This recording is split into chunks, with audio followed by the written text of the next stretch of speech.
আজ কথা বলবো বড়মার এক ভক্ত, ও বাড়ি হাওড়া, পম্পা চক্রবর্তী। ও জানিয়েছে ওদের সাথে বড়মার এক অলৌকিক ঘটনা ঘটেছে। ওর বাবা ভীষণ অসুস্থ ছিল, হসপিটালে ভর্তি ছিল এই বছরের দুর্গাপুজোর সময়। আর ওর বাড়িতে ছিল ওর ভাইয়ের বইয়ের সাধের অনুষ্ঠান।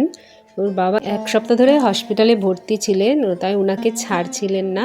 বড়মার কাছে তখন ও প্রার্থনা জানায় ওর বাবাকে যাতে ছুটি দিয়ে দেয়, বাবা সুস্থ হয়ে বাড়ি চলে আসে। আর বড়মা ওর মনের প্রার্থনা কিন্তু শুনেছে।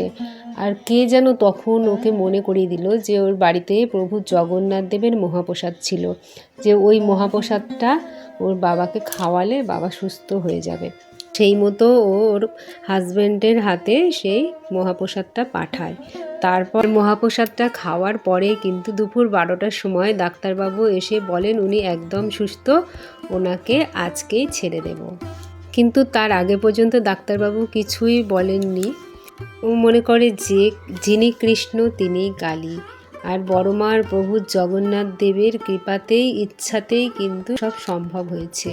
এই ঘটনাটা শুনে আমার একটু ছোট একটা ঘটনা মনে পড়ে গেল, যেটা আমি আগেও বলেছি, হয়তো তাও অনেকে জানো না। এই বছরের কথা, কালী পুজোর সময় যখন দীপান্বিতা অমাবস্যায় বড়মার বড় কালী মূর্তি পুজো হয়, সেই সময় প্রভু জগন্নাথ দেবের মহাপ্রসাদ কিন্তু সবার আগে দেন বিমলা দেবীকে। বিমলা দেবী হলেন মা কালীরই রূপ। এই বছরে দীঘার জগন্নাথ দেবের মন্দির থেকে নৈহাটির বড়মাকে ওই মহাপ্রসাদ ভিডিও কলের মাধ্যমে দিয়েছিলেন। তো বড়মার সাথে মহাপ্রভুর কিন্তু একটা আলাদা যোগ টান আছেই।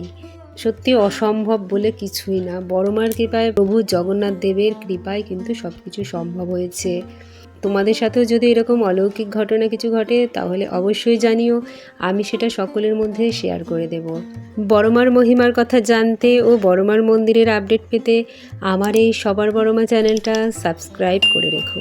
বড়মা সকলের মঙ্গল করুন। জয় বড়মা জয়, জয় প্রভু জগন্নাথ দেবের জয়।